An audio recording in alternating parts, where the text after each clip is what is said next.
Hello, I'm Rhonda Porter. Thank you for joining me for this week's episode of The Mortgage Porter, January 12th, 2026. We have a lot of mortgage and real estate news to cover from last week. On Thursday, Trump announced he was going to look into banning corporations from buying homes. And the thought is that this would help create more affordable housing. Washington State has proposed that regulations that could start keeping track of corporations that buy residential homes, but I'm not sure how much that would do to prevent the practice, or even how much this would really help affordability. But I am all for people owning homes instead of Wall Street owning homes. And on Friday, we had a weak BLS jobs report, which that helps mortgage rates. And combine that with Trump announcing that Fannie Mae and Freddie Mac or his representatives would start buying mortgage-backed securities, we saw mortgage rates improve. Mortgage rates improving would actually help cause mortgage prices to increase with the competition. So it kind of seems that these actions would conflict with what Trump is after, but we'll see how this all plays out. Last night on Sunday, Fed Chair Jerome Powell released a statement that, as much as I'm tired of this word, is unprecedented. And the DOJ has served the Federal Reserve with grand jury subpoenas over testimony regarding the renovation of the Federal Reserve office building. And I agree with Powell that this most likely has nothing to do with that, especially if you think about what's going on at the White House with its renovations. So this is all about Powell staying independent, as the Federal Reserve is supposed to be. They should not be influenced by the president directly as far as what to do with the Fed funds rate. So, and we're going to have a new Fed chair in May. So why the DOJ has to try to push Powell out now, to me, is very troubling. Optimal Blue reports the average rate for 30-year fixed as of last Friday, January 12th, averaged 6.037%. These are the lowest rates I've reported in a long while. So, and many even reported on last Friday that rates were under 6% at 5.99%. Which, depending on how you're pricing out that rate, is entirely possible. Please remember that this is an average from about 35% of the mortgage transactions or lenders who use Optimal Blue when they go in to lock in a rate. And you can't lock in last Friday's rate. We don't know how these rates are being priced as far as how many points are being paid, what somebody's credit scores are, what the loan to value or down payment is, or how much home equity they have. So it is just an average and intended to show us how rates are trending.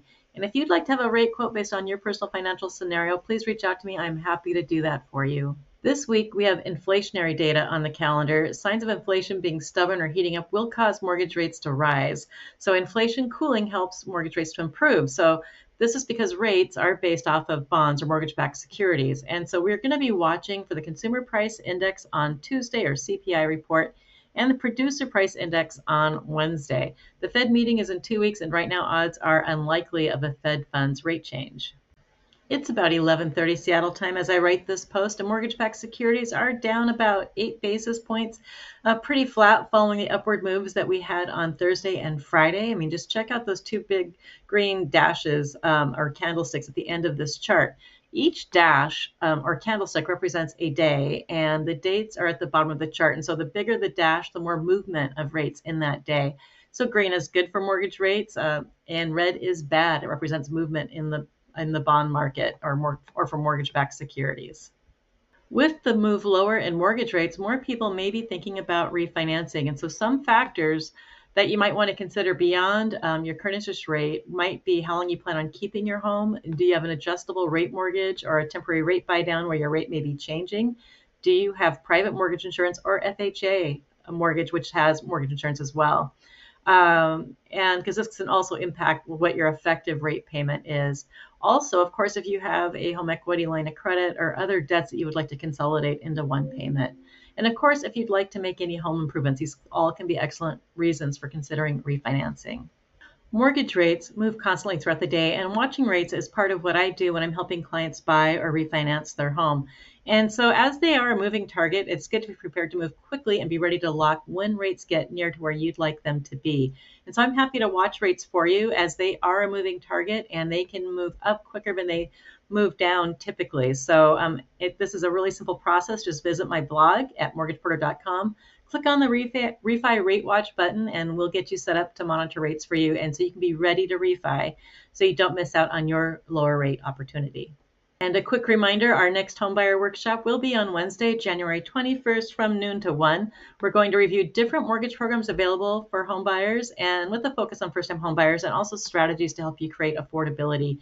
You do need to register at mortgageporter.com and click on the classes and workshop tab on the top of my page.